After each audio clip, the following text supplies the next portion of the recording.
잘 주무셨습니까?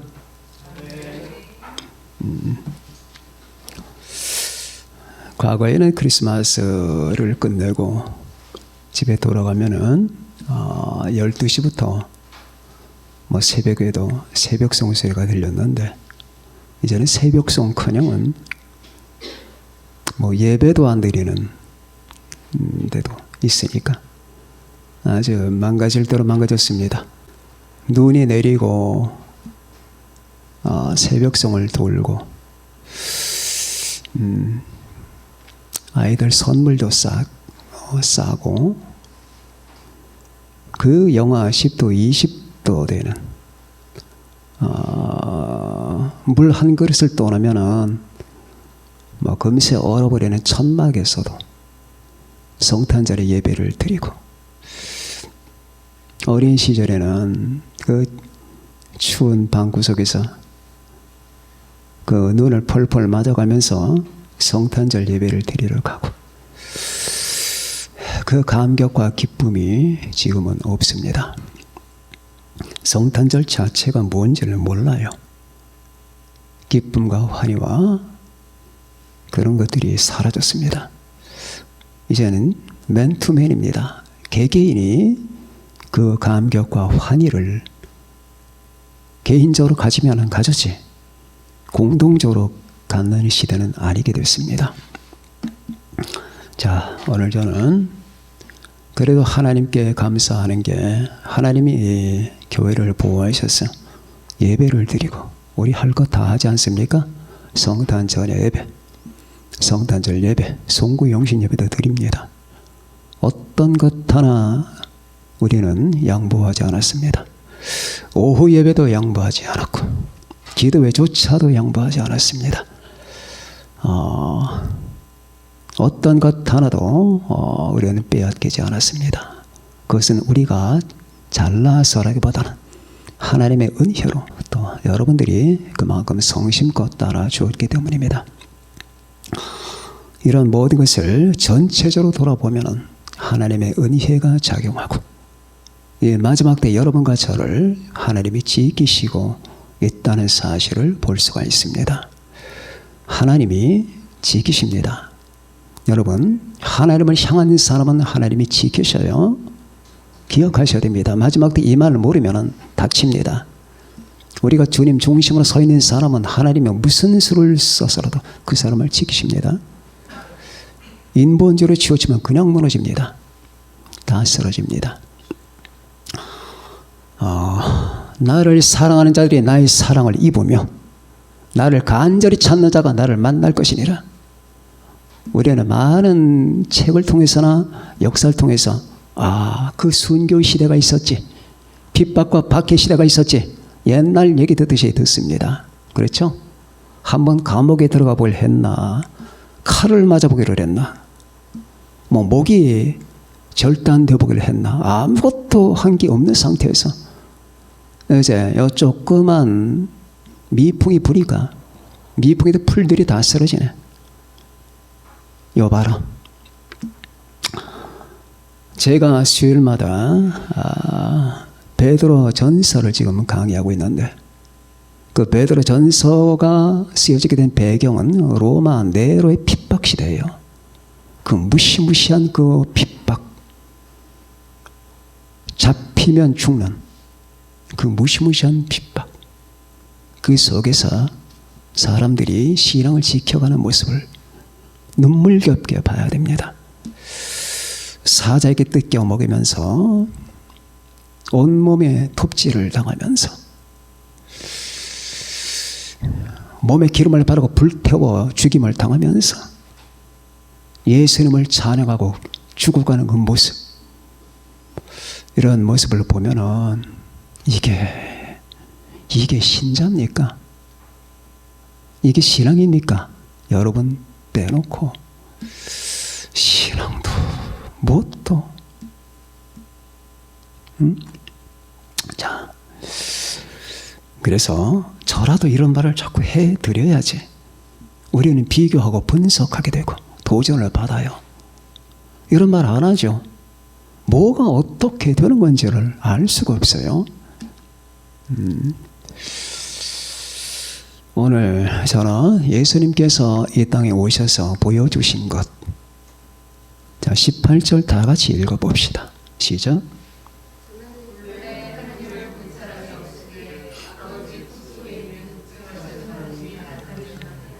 하나님을 본 사람이 없죠. 볼 수가 없죠. 그래서 하나님이 누군지 알 수가 없습니다. 예수님이 이 땅에 오신 것 가운데 중요한 목적 하나가 이거거든요. 하나님이 누군지를 가르쳐 주시고 보여주시고자 하는 겁니다. 하나님이 누군지 어떻게 알 수 있나요? 그 옛날부터 내려오는 그 하나님에 대한 개념은 다 잘못된 거거든요. 인간의 타락한 본성에서 지어낸 그림이거든요. 사람이 만든 거는 사람의 한계를 못 벗어납니다. 그렇지 않습니까? 건축가가 건축을 하면은 그 사람이 가지고 있는 건축 기술의 한계를 벗어날 수 없잖아요. 인간이라고 하는 존재는 죄인이고 부패한 심성을 가지고 있는데 이 부패한 심성이 상상을 하는 거기서 만들어 내지는 하나님의 상이 어떻게 했냐고요? 인간은 자기가 똑같은 걸 만들 수밖에 없는 거예요. 그래서 그리스 로마 신화 같은 것들은 인간과 똑같은 신이거든. 탐욕과 정욕과 잔인과 욕심과 심술구중과 이런 것들을 고스란히 가지고 있는 신들이에요. 인간은 하나님을 계시하지 못합니다. 보여주지 못해요. 여러분과 제가 알아야 되는 것은 예수 그리스도는 하나님을 보여주셨다는 거예요. 자, 독생하신 하나님이 나타내셨다고 하나님을 나타냈대요. 목사님 저는 본 적이 없는데요. 자, 설명을 합니다. C.S. 루이스가 했던 말 가운데 이런 말이 있습니다. 아우트 데우스, 아우트 호모 말루스. 무슨 말이냐? 그는 참 하나님이든지 나쁜 인간이든지 아우트 데우스, 아우트 호모 말루스. 라틴어입니다. 예수님을 볼 때에 둘 중에 하나다. 미친놈 아니면 나쁜 놈 아니면 진짜 하나님. 인간이 여기서 선택을 해야 되거든요. 수많은 사람이 걸려 넘어집니다. 예수님을 볼 때 저분을 어떻게 이해를 해야 되느냐. 아니 사기꾼이라고 생각하는 순간에 그 생각이 눈녹듯 사라져버리고 왜? 그분의 그 진실성과 인간에 대한 사랑과 그 순간과 고매함에 사기꾼일 수가 없고 미친 자라고 생각하자니 그분의 생각과 말이 엄청나고 심오하고 이건 사람이 하는 말이 아니고 그러자니 사람의 몸을 갖고 있는 자에게 하나님이라고 이름을 붙이자니 좀 그렇고 그러나 둘 중에 하나입니다. 거기에 중간지대가 없어요. 그리고 이거 결정에 따라 그 사람이 인생이 결정되는 거예요. 왜 사람들이 예수님에 대해서 사랑과 충성을 못 바치느냐? 이 결정을 안 했기 때문이에요. 그는 하나님이든지 나쁜 놈이든지예요. 둘 중에 하나예요. 여러분도 이걸 갖다가 저울질을 해야 됩니다. 다 저울질해서 여러분이 결정을 하셨겠지만 그래서 수많은 사람들이 이 문제를 가지고 싸우다가 결국은 무릎을 꿇습니다. 당신은 하나님이십니다. 당신이 말한 그대로입니다. 그래서 주께서 요한복음 8장에 유대인들과의 논쟁 가운데서 도대체 당신이 누구냐? 나는 처음부터 말하여 온 자다. 내가 그다. 라고 했던 거예요. 그대로 그분이 말씀하신 그대로 우리는 믿어야 되는 겁니다. 그분은 하나님이요 하나님의 아들입니다. 하나님을 보여줍니다. 어떻게? 야 하나님이 이런 거야. 하나님이 이렇다니까 하면서 말로 가르쳐 주는 게 아니에요. 자기 존재로 가르쳐 주는 겁니다. 왜냐? 그가 하나님이기 때문이에요. 그래서 우리는 예수님을 볼 때에 하나님이 누군지를 아는 거예요. 예수님은 보이는 하나님이십니다. 이 보이는 하나님은 보이지 않는 아버지 하나님의 보이는 보존이에요. 보이는 보존. 보이지 않는 하나님의 보이는 보존이 하나님의 아들 예수님이고, 보이는 하나님의 보이지 않는 보존이 아버지 하나님이에요. 무슨 말인지 아시겠죠? 보이지 않는 하나님의 보이는 보존이 하나님의 아들 예수님이고, 보이는 하나님의 보이지 않는 보존이 하나님 아버지예요. 그분이 하나님이라니까. 그래서 우리는 예수님을 볼 때 하나님은 그런 거구나, 이거를 알 수가 있는 겁니다. 그분은 말로 하나님을 계시하신 것이 아니라 자신의 존재를 가지고 하나님을 계시하신 것이에요.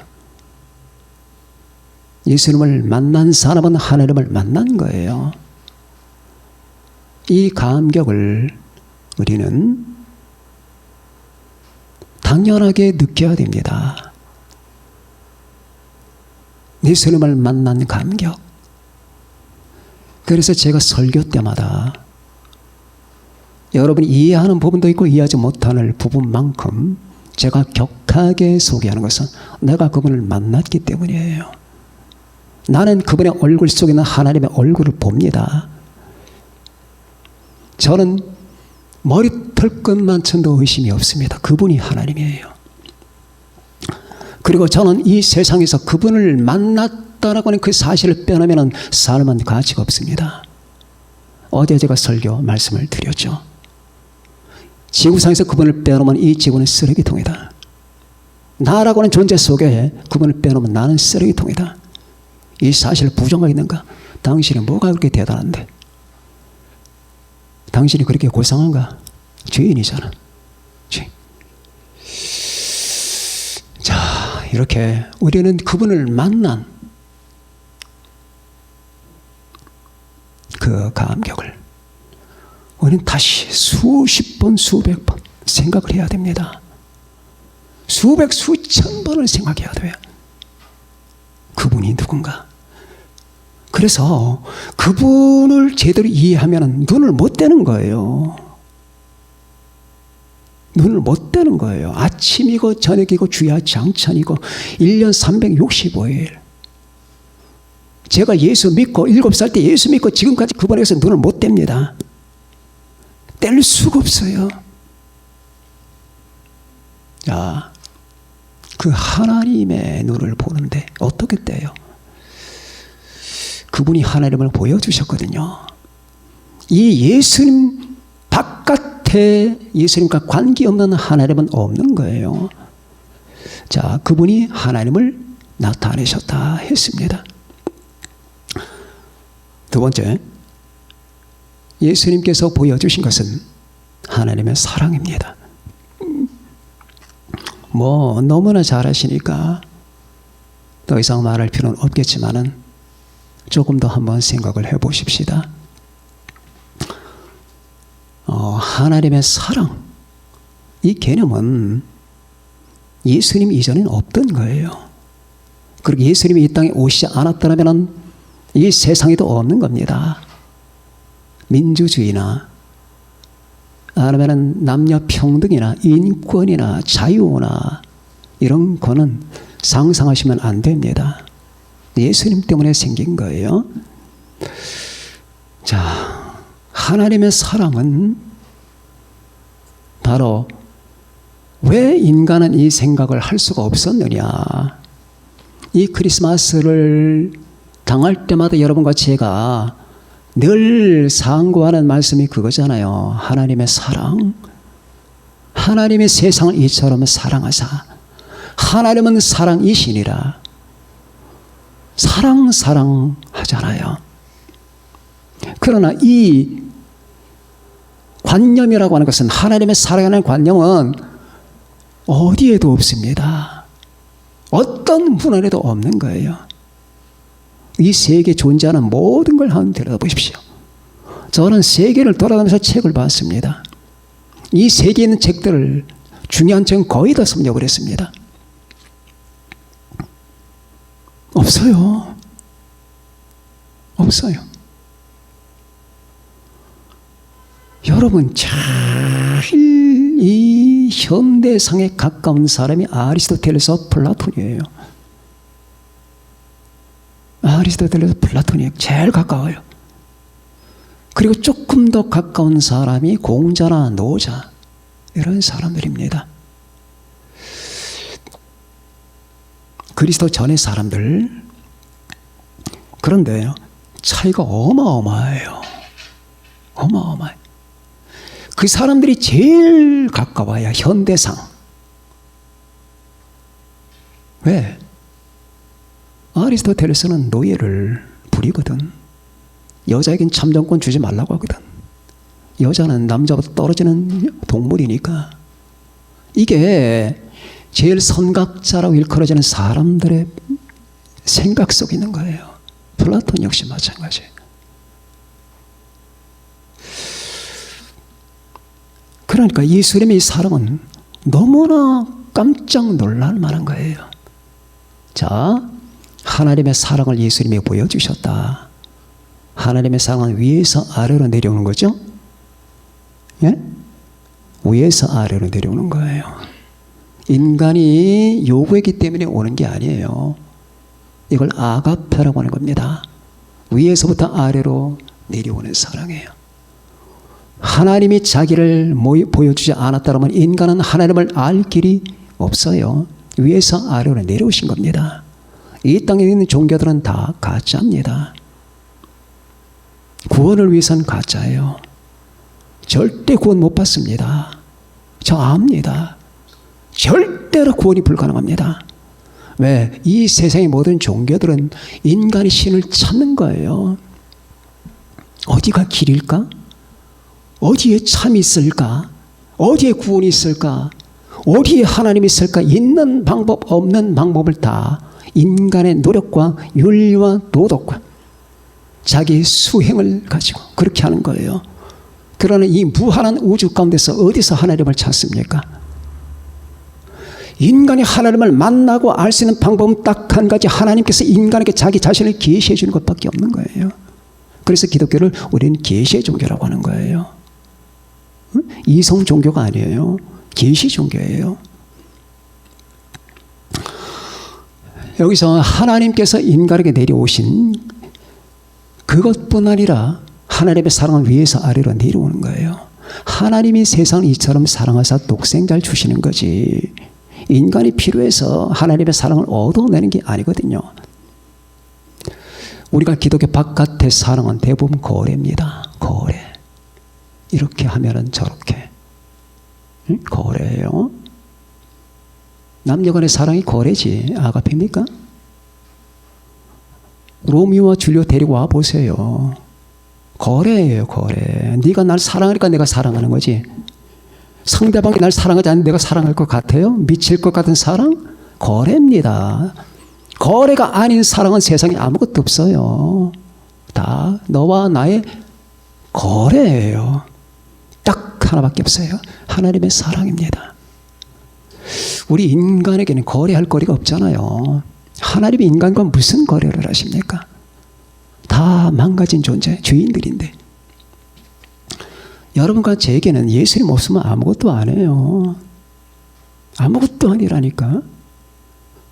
폼되고 다닐 생각 절대 하지 마세요. 그냥 자기가 죄인이라는 사실을 알아야 돼요. 여러분과 저는 그냥 죄인이에요. 지금은 용서받은 죄인, 더 나아가 하나님의 자녀가 됐지만 하나님의 사랑은 거래가 아닙니다. 그래서 우리는 예수님의 사랑에 전율을 하는 겁니다. 그래서 수많은 사람들이 순교를 하면서 부인하지 않았던 거예요. 남자, 여자, 아이들 몸에다가 불로 지져대도 주님을 배반하지 않았습니다. 뜨거운 쇳덩어리가 들어와도 부정하지 않았습니다. 끓는 물에 집어넣어도 그분은 나의 주님이십니다. 갖은 핍박과 박해를 다 받아도 나는 하나님을 부정할 수가 없습니다. 어떻게 그럴 수가 있을까? 만났기 때문이에요. 알기 때문입니다. 아무도 인정해주지 않고 사랑해주지 않고 무시하고 모욕하는 나를 그분은 사람도 아닌데 완전한 분이시만은 완전한 신이신 그분이 사랑하셨단 말이에요.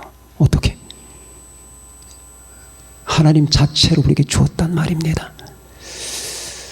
이거를 보여주신 거예요. 예수님은 이걸 보여주신 겁니다. 생각해 보십시오. 지금 이 세상이 돌아가는 기운과 예수님의 기운이 얼마나 다릅니까? 이 세상이 지금 흐르고 있는 기운을 한번 보세요. 이 불법 충만하고 배도 창궐하죠. 불법이 성함으로 많은 사람의 사랑이 식어지리라 하지 않았습니까? 온통 전 세계가 위에서 아래까지 대통령에서 국민까지 불법 충만하지 않습니까? 이것과 예수님의 사랑은 얼마나 다릅니까? 너무 다르죠. 이렇게 우리 예수님은 하나님의 사랑을 우리에게 보여주셨습니다. 그 하나님의 사랑에 여러분과 제가 목 놓아 우는 겁니다. 나는 여러분들이 하나님의 사랑의 불길에 댄 자가 되기를 바랍니다. 하나님의 사랑이 저기 타고 있네 하고 절대 가까이 가지 아니하는 사람들도 있습니다. 하나님의 사랑을 대하는 방법이 몇 가지가 있어요. 하나님의 사랑을 구경하는 사람이 있어요. 그리고 하나님의 사랑을 쬐는 사람이 있습니다. 아, 따뜻하다. 오늘 다 바꾸세요. 회개하세요. 아, 하나님의 사랑 참 따뜻해. 누가 날 이렇게 사랑해 줘. 이런 짓 하지 말라고요. 비열하게 그런 짓 하지 말라고요. 아니면 구경하는 사람이 있어요. 아, 저게 하나님의 사랑이래. 구경하는 사람. 그 속에 들어가야 돼요. 그 속에 들어가서 몸이 껍질이 벗겨지고 물 속에 들어가면 일단 가죽이 벗겨지거든요. 가죽이 벗겨져야 돼요. 구약 제사를 보게 되면은 사람들이 제물을 갖고 오면은 일단 죽입니다. 죽이고 가죽을 벗깁니다. 그리고 토막을 냅니다. 왜 그럴까요? 가죽을 벗겨 형체가 없어지는 거예요. 우리가 불 속에 하나님의 사랑에 들어가면 나의 형체, 잘난 그 형체, 이 잘난 자존심, 뭔가 자기 엘리트 의식한 이 가정스러운 것들, 뭔가 내가 대접받을 만한 존재라고 하는 이 긍지감, 이런 것들이 우리 안에 우글우글한 이걸 다 도망내는 겁니다. 아무것도 아닌 건데, 아무것도 아닌 존재들이, 아무것도 아닌 것들이 하나님의 사랑이 들어가잖아요. 일단 가죽이 쫙 벗겨져요. 자, 그래서 우리가 하나님의 사랑을 주여, 내가 그동안 하나님 사랑 참 따뜻하다, 따뜻해, 내가 슬플 때 위로해주고 그리고 날 그렇게 사랑하셔서 이런 짓 하지 말아라. 비열한 짓이다. 그 속에 들어가라. 그래서 들어가서 가죽 다 벗겨지고 아예 익은 존재가 되어라 그 말이죠. 하나님의 사랑에 댄 자들, 하나님의 사랑에 댄 자들, 화상을 입은 자들 되시기 바랍니다. 화상 입은 자, 화상, 멀쩡한 정신을 가지고 살지 마시고 믿음의 정신과 사랑의 정신으로 사는 여러분과 제가 되십시다. 하나님이 우리에게 나타내시라고 예수님을 통해서 보내신 뜻이 있죠. 세 번째, 예수님은 하나님의 뜻을 나타내셨습니다. 하나님의 뜻이 무엇일까? 하나님의 뜻이 도대체 저분은 뭘 생각하시는 걸까? 궁금하실 때 많았죠? 저 예수님을 7살 때 믿고 나서 계속 주님을 믿고 따라왔지만은 제가 이 하나님 마음 깊은 가슴 깊은 곳에 존재하는 그 궁극적 뜻을 포착한 것은 오랜 세월 후예요. 몰라요. 지금도 수많은 사람들이 모릅니다. 여러분도 아마 모를지 모릅니다.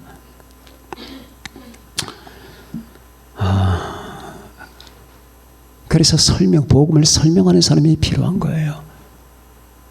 하나님의 뜻이 있어요. 근데 예수님은 그걸 계시하신 겁니다. 하나님은 이런 생각을 가지고 있단다. 하나님 마음속에 있는 궁극적 뜻이 있어요. 궁극적인 뜻. 이것은 영원한 뜻이에요. 그러니까 제가 지금 여기서 이 시점에서 영혼 속으로 거슬러 들어가서 하나님의 성령을 통하여 하나님의 가슴팍 속으로 들어가는 거예요. 하나님의 가슴팍으로 들어가서 그 하나님의 가슴팍 속에서 생겨나고 있는 이 생각, 계획, 플랜을 보는 겁니다. 그러나 그건 한순간에 들어진 게 아니에요. 오랜 신앙생활을 하면서 하나님의 성령과 더불어 동행하는 사람에게, 끝없이 성령을 탐구하는 사람에게 주어진 겁니다. 그게 뭡니까? 성경을 보게 되면 비슷비슷한 구절들이 많아요. 자, 그럼 단적으로 한번 설명해 봅시다. 하나님께서 마음속에 구성하시는 것은 하나님의 나라를 건설하시는 거예요. 하나님의 나라. 하나님의 생명과 진리와 사랑이 통치하는 그런 세계. 이 세상의 인간의 권력과 인간의 모든 정치력이 군림하는 세계가 아니라 하나님의 생명과 진리와 사랑이 통치되는 전 우주, 이걸 하나님은 계획하신 겁니다. 그리하여 하나님은 천지를 창조하셨습니다. 그러나 인간이 범죄했습니다. 그럼 하나님의 계획이 차질을 빚은 것인가? 아니에요.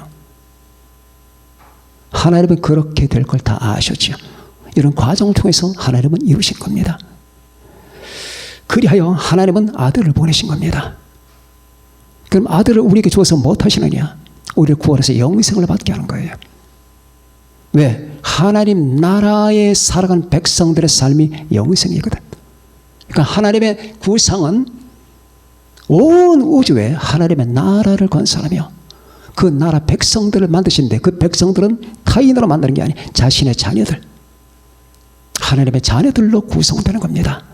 그리고 하나님의 자녀들이 살아가는 삶의 방식을 우리는 영생이라고 하는 거예요. 그리하여 하나님의 세상을 이처럼 사랑하사 독생자를 주셨다는 말씀이 나오는 겁니다. 요한복음 6장 40절 보면 주님의 뜻이 나옵니다. 내 아버지의 뜻은 아들을 보고 믿는 자마다 영생을 얻는 것이니 마지막 날에 내가 이를 다시 살리리라. 여기서 하나님의 뜻이 나오잖아요. 내 아버지의 뜻은. 자, 하나님의 뜻은 바로 이렇게 하나님의 나라를 건설하며, 그래서 거기에 하나님의 자녀들이 영생을 살게 하시는 것. 그것은 어떻게 가능할까? 예수 그리스도 안에서. 그래서 주 안이란 말이 나오는 거예요. 예수 그리스도 안에서만 그건 가능해요. 아들 안에서만 하나님의 나라가 있습니다. 하나님의 나라는 이렇게 하나님의 아들을 통하여 우리에게 이루어지기 때문에 하나님의 아들은 하나님 나라 건설의 중심주예요. 근본입니다. 이분을 안 믿는데 어떻게 인간이 영생을 얻겠어요? 여러분이 때때로 여러분의 지인들이나 아니면 식구들이나 아빠나 엄마나 아들이나 딸들이나 이런 분들이 예수를 안 믿는데 하나님의 나라 백성이 되기를 원하시죠? 방법이 없어요. 예수 안 만나면 길이 없어요. 예수님 안 믿으면 안 돼요. 아무리 안타까워도 안 돼요. 안 된다니까. 휴가 발생도 마찬가지예요. 안타깝죠? 누가 내 아버지, 어머니, 아들, 딸을 땅에 남겨두고 싶은 사람이 있어요? 그러나 있어요. 반드시 있게 돼요. 여러분 가운데도 있을지 몰라요. 안 되는 거야. 방법은 딱 하나예요. 우리 신랑 되신 예수 그리스도와 결혼한 사람들, 주님과 연합된 사람들은 그런 생각할 필요가 없어요. 내가 예수 아니고 예수님이 내 안에 계시다면 그런 걱정할 필요가 없어요. 이 과정이 필요한 거예요. 그래서 예수님이 오신 거예요. 그래서 우리가 주님과 연합돼서 그분 안에서 영원한 생명을 누리는 영생의 삶을 어디서? 하나님 나라에서. 이런 국가 정치 체제를 말하는 게 아니라 하나님의 임재, 전 우주를 통치하시는 하나님의 임재 가운데서 그렇게 살아가게 하는 것이 하나님의 생각입니다. 주님은 이걸 위해서 오신 거예요.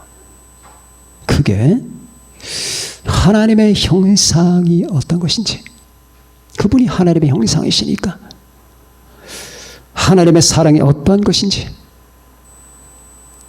주님 하나님의 사랑의 화신이니까 하나님의 뜻이 어떤 것인지, 예수님 자체가 하나님의 뜻이니까 이거를 크게 가르쳐 주시기 오신 날이 바로 크리스마스입니다. 그 날을 경배하고 이렇게 주님을 섬긴 여러분들은 정말 감사하셔야 됩니다. 여러분들이 언제부터 예수를 믿게 됐는지 여러분 자신은 잘 아시죠? 이 세상에서 분리가 돼서 여러분들이 이렇게 하지 말라는데도 불구하고, 나가지 말라는데도 불구하고 이렇게 나와서 예배를 드리고 그분을 경배하는 이것은 여러분 자신의 힘이 아니에요. 하나님의 은혜예요. 내가 가만히 봅시다. 내가 어떻게 저 무리를 떠나서 이 무리에 있을 수가 있을까? 이상하지 않아요? 저 무리들이 있잖아요. 지금 폭포처럼 흘러가는 무리들이 있지 않습니까? 멸망으로 흘러가는 무리들이 있잖아요. 무섭게 흘러갑니다. 홍수처럼. 그런데 어떻게 내가 그 무리와 결별돼서 내가 이 무리에 속해서 몇 되지도 않는데 늘 하나님을 경배하고 예수님을 찬양하고 이럴 수가 있을까? 이게 내 힘일까? 아니면 우연일까? 뭐 때문에 이런 현상이 발생하게 됐을까? 이유는 딱 한 가지, 하나님의 은혜입니다.